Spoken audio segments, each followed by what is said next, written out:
सहारनपुर नाम का एक गांव हुआ करता था। उस गांव में श्यामलाल अपने बूढ़े माता पिता एवं अपनी पत्नी के साथ रहा करता था। श्यामलाल के पिता के पास एक खेत था जिसमें वे दिन रात कड़ी मेहनत करके काम किया करते और उनके खेती से ही उनका घर का गुजारा चलता। वहीं श्यामलाल दिन रात सोया पड़ा रहता और अपने पिता का हाथ भी नहीं बटाता। श्यामलाल कोई भी काम नहीं करता, वह एक आलसी किस्म का इंसान था। उसके बूढ़े पिता दिन रात मेहनत करके खेत में काम किया करते, लेकिन श्यामलाल को उन पर तरस नहीं आता। एक दिन की बात। भगवान, ये श्यामलाल कहाँ है? घर में नजर नहीं आ रहा।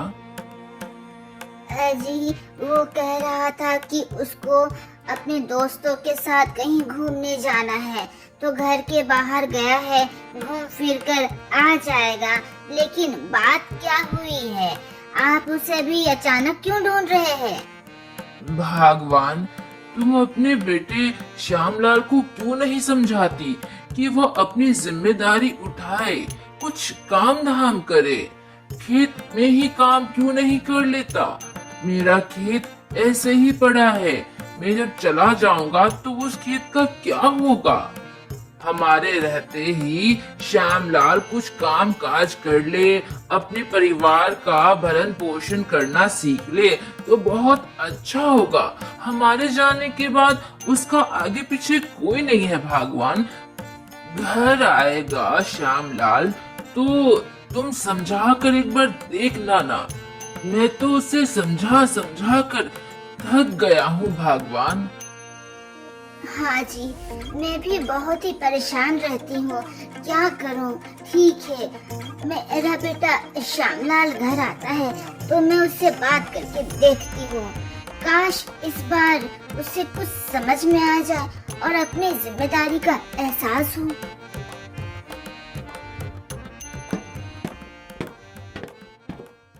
बेटा, तुम आ गए। मुझे तुमसे एक जरूरी बात करनी थी बेटा।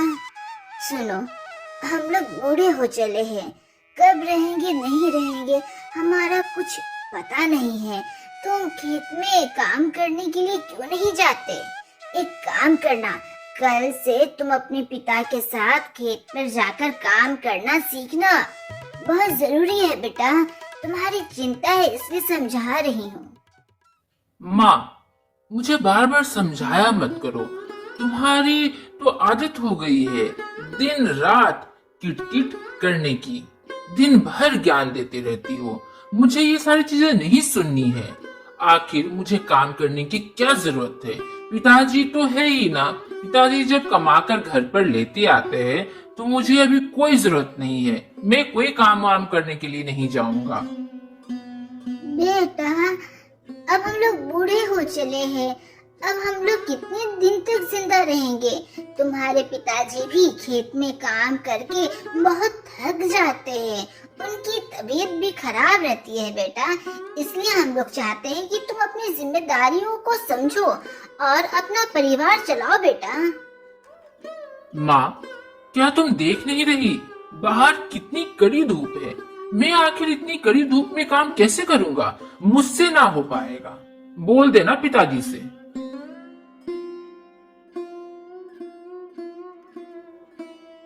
जी, मैंने श्यामलाल से बात की, लेकिन क्या करूं, वो नहीं सुन रहा है। मैंने बहुत कोशिश की कि उसे मेरी बात समझ में आए, मेरी तो एक बात भी वो नहीं सुनता। शांति, यह सब तुम्हारा ही किया धरा है। तुम हमेशा श्यामलाल को कोई भी काम करने नहीं देती थी। बचपन में मैं हमेशा बोला करता था कि उसे छोटे छोटे काम दिया करो ताकि वह किसी भी काम की अहमियत समझे। हमेशा उसे काम से दूर रखती थी। तुम्हारे लाड प्यार की वजह से आज उसकी आदत ऐसी हो गई है। शांति, मैंने भी 10-20 दिन पहले अपने बेटे से बात की थी, उसे समझाया था, लेकिन अब बहुत हो गया। अब वह समझने वाला नहीं है। मुझे लगता है कि अब कोई ठोस कदम हमें उठाना पड़ेगा। श्यामलाल, बेटे, मैं तुमसे बहुत ही जरूरी बात करने आया हूँ। अभी तुमको मेरे साथ खेत चलना होगा और काम करना होगा। घर पर तुम दिन भर इस तरह से नहीं बैठे रह सकते हो। पिताजी, अब आप फिर से शुरू मत हो जाइए। दिन भर का वही ड्रामा है। माँ भी और आप भी हमेशा एक ही चीज अलापते रहते हैं, और आप लोग को कोई काम नहीं है क्या? श्यामलाल, अगर तुम अभी मेरे साथ खेत नहीं चलते हो काम करने के लिए, वहां पर काम नहीं सीखते हो, तो फिर यह घर खाली कर दो। तुम यहाँ से जा सकते हो। मैं अब तुम्हें खिला पिला नहीं सकता। हाँ हाँ, आपको तो मैं बोझ लगता हूँ ना। कल ही मैं अपनी पत्नी के साथ यह घर छोड़कर चला जाऊंगा, तब आपको कलेजे में ठंडक मिलेगी। ठीक है ना पिताजी? रेखा, अपना सामान बांध लो। कल हमें यह घर छोड़कर जाना है। समझ में आ गई ना बात? अजी, आप इतना गुस्सा क्यों होते हैं? क्या आपको समझ में नहीं आ रहा है कि आपके पिताजी आपका भला सोच रहे हैं? वह चाहते हैं कि आप कुछ काम करें, काम करके घर में पैसे कमा कर लाएं। देखिए, अभी हम लोग सिर्फ 2 लोग हैं और माता पिताजी हैं। बाद में हमारे बच्चे होंगे तो फिर हमें पैसे की जरूरत पड़ेगी ना, और इसीलिए वह चाहते हैं कि हम लोग अपने पैरों पे खड़े हो जाए। रेखा, बस बहुत हो गया तुम्हारा प्रवचन। इतना ज्ञान दे रही हो, तुम्हारा ज्ञान किसी को नहीं चाहिए। और एक बात और कह देता हूँ, अगर तुमको मेरे साथ नहीं चलना है तो मुझे कोई दिक्कत नहीं है। तुम यहाँ पर इस घर में आराम से रह सकती हो। अजी, मैं तो आपको समझाने की कोशिश कर रही हूँ कि आपके पिताजी आपके दुश्मन नहीं है, आपका भला चाहते हैं। और रही यहाँ पर रहने की बात, तो मैं यहाँ रहकर क्या करूँगी? जहाँ आप जाएंगे वहीं मैं जाऊंगी। आप सही तो मेरा घर संसार है। जी सुनिए ना, श्यामलाल को रोक लीजिए, बहू को भी रोक लीजिए। कहाँ जाएंगे वे दोनों? इतनी गर्मी है, आप देख रहे हैं ना, ना रहने का ठिकाना ना खाने का। कैसे क्या करेगा मेरा बच्चा? शांति, मैं जो कर रहा हूँ वो सोच समझ कर ही कर रहा हूँ।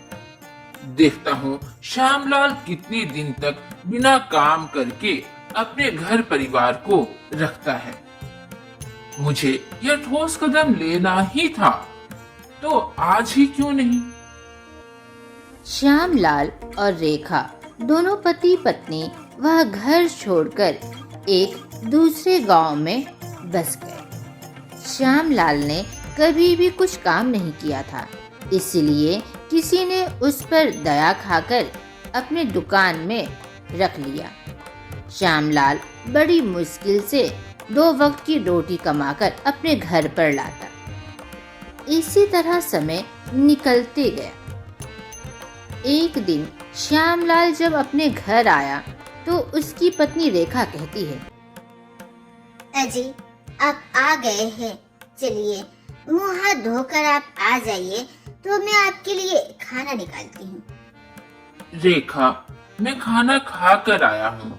दरअसल बात कुछ ऐसी है कि मालिक ने दुकान पर कुछ मंगवाया था खाने के लिए, तो मुझे भी बोला, तो मैंने वहाँ पर खाना खा लिया, और मालिक ने तुम्हारे लिए भी खाना भिजवाया है, इस झोले में है।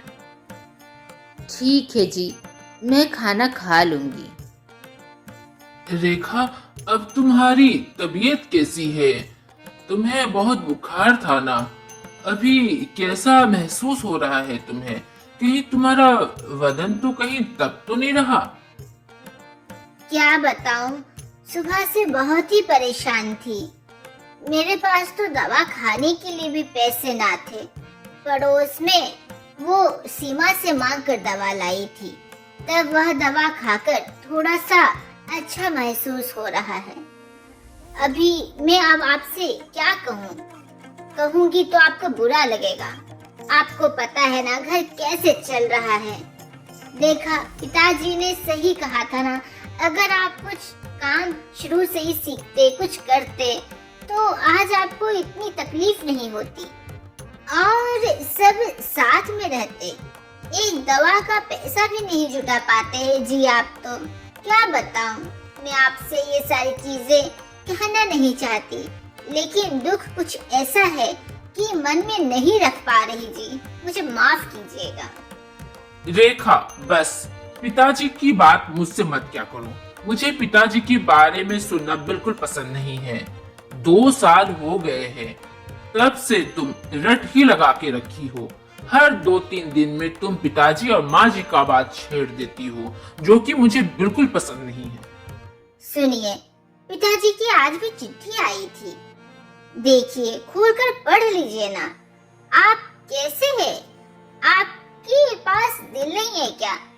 रेखा, मैंने तुम्हें समझाया था कि पिताजी की कोई भी चिट्ठी आए हमें नहीं पढ़ना है, और तुम भूल कर भी वो चिट्ठी मत खोलना। मुझे अब पिताजी से कोई वास्ता नहीं। मैं अब उनका मुंह भी नहीं देखना चाहता।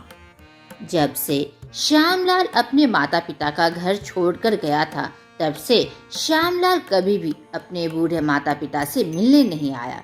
परंतु श्यामलाल के पिताजी हमेशा उससे चिट्ठी लिखा करते और चिट्ठी उसके पास भेजा करते, परंतु वो कभी भी वह चिट्ठी खोल कर नहीं देखता और उस चिट्ठियों का जवाब भी देना जरूरी नहीं समझता।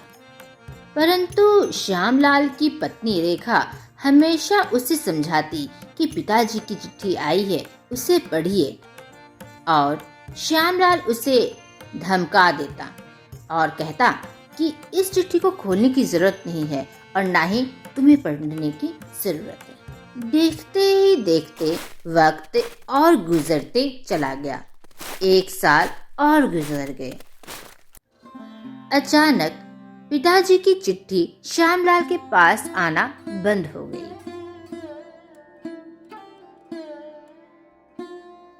जी सुनिए ना, पिताजी की चिट्ठी नहीं आ रही है बहुत महीनों से। मैंने आपको बताया था ना, क्या हुआ? पिताजी चिट्ठी क्यों नहीं भेज रहे हैं? और उनकी भी तो गलती नहीं है। पिताजी तो 3 साल से लगातार चिट्ठी भेजे चले जा रहे हैं, लेकिन हम लोगों ने ही कोई उसका उत्तर नहीं दिया। मुझे लगता है कुछ तो गड़बड़ है जी। एक बार माता पिता से मिलने चलिए ना। आपको मेरी कसम है जी, बहुत साल हो गए। मुझे बहुत अंदर से अजीब सा महसूस हो रहा है। आप अगर मुझे अपनी धर्म पत्नी मानते हैं तो कृपया करके मुझे बूढ़े सास ससुर के पास ले चलिए जी। ठीक है, मैं ले जाऊंगा तुम्हें घर, लेकिन हमेशा ये याद रखना कि तुम्हारे कहने पर ले जा रहा हूँ। मुझे वहां जाने का कोई शौक नहीं है, क्योंकि मेरे माता पिता ने मुझे घर से बाहर निकाल दिया था। ठीक है, कल सुबह सवेरे ही घर को निकलते हैं हम लोग। श्यामलाल और रेखा जब घर पहुंचते हैं तो देखते हैं कि वहां पर एक लाश रखी हुई है।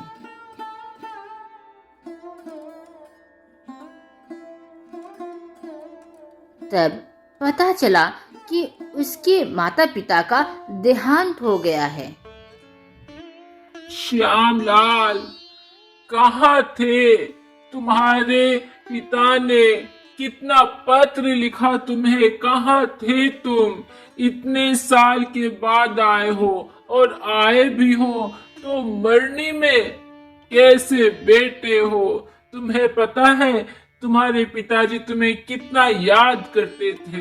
तुम्हारे जाने के बाद तुम्हारे पिता का दुर्घटना हो गया था। दुर्घटना में उनके पाँव खो गए। उनके पैर कटने की वजह से वो तुमसे मिलने नहीं आ पा रहे थे।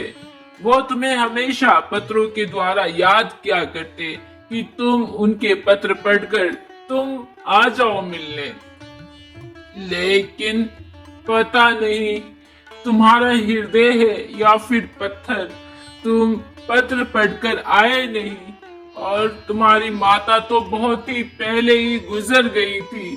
तुम्हें क्या ये पता भी है या फिर नहीं?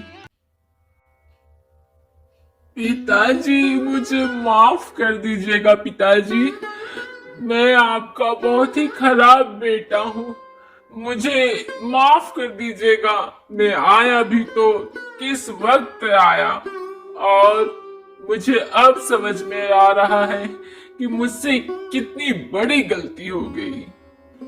श्यामलाल का अब वहां पर कोई नहीं था। माँ तो पहले ही गुजर गई थी और पिता भी चल बसे। श्यामलाल और उसकी पत्नी रेखा फिर अपने घर को वापस चले आए। श्यामलाल ने जब 3 साल के पड़े हुए पत्रों को खोल खोल कर एक एक करके जब पढ़ने लगा तो उसके दुख का कोई ठिकाना ना था। वह बस रोता रहा। पत्र को जब एक एक करके श्यामलाल पढ़ने लगा तब उसे समझ में आया कि उसके पिता कितना उसका ख्याल रखते थे, कितनी चिंता करते थे।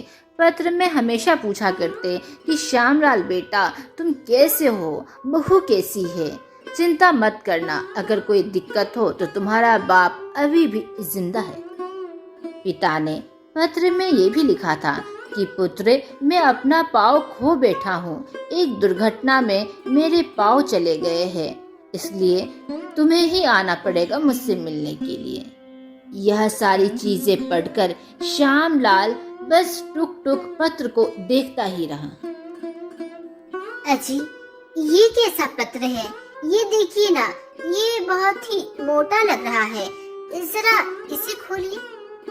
श्यामलाल ने जैसे ही उसे खोला तो वह पाता है कि उसके अंदर जमीन के कागजात थे और घर के कागजात, और उस कागज में श्यामलाल और रेखा का नाम लिखा था। पिता ने जाते जाते अपने बहू और बेटे के नाम घर कर दिया था और जमीन भी, एवं उसके अंदर बहुत सारे पैसे भी थे। श्यामलाल जैसे ये सारी चीजें देखता है तो वह चुप हो जाता है। फिर थोड़ी देर के बाद अपनी धर्म पत्नी रेखा से कहता है, रेखा, जीवन का सबसे बड़ा पाप मुझसे हुआ है। मैंने अपने माता पिता को गलत समझा। माता पिता ने तो हमारे नाम पर अपना घर कर दिया, जमीन कर दिया, और यहाँ तक कि बचे हुए पैसे हमें दे दिया। और मैं क्या सोचता था उनके बारे में? मुझे उनकी कद्र ही नहीं समझ में आई। मैं उनके लायक नहीं था। मैं कपूत था, कपूत। रेखा, तुम हमेशा मुझे समझाती थी, लेकिन मैं अहंकारी हो गया था। मैं किसी की नहीं सुनता था। मैं कितना गलत था रेखा, मैं कितना गलत था। श्यामलाल को अपनी गलती का एहसास हुआ, लेकिन बहुत देर हो चुकी थी। अब उसके माता पिता इस दुनिया में नहीं थे। वह चाहता तो 4-5 साल अपने माता पिता के साथ अच्छी तरीके से रहता, उन्हें समझता, उनकी सेवा करता, परंतु अपने अहंकार के कारण वह ये सारी चीजें नहीं कर पाया। अब श्यामलाल के पास पछतावे के अलावा कुछ न था। तो देखा दोस्तों, बाद में पछताने से कुछ नहीं होता। समय रहते ही हमें संभल जाना चाहिए। आज का प्रश्न, क्या आप बता सकते हैं कि श्यामलाल की माँ का क्या नाम था?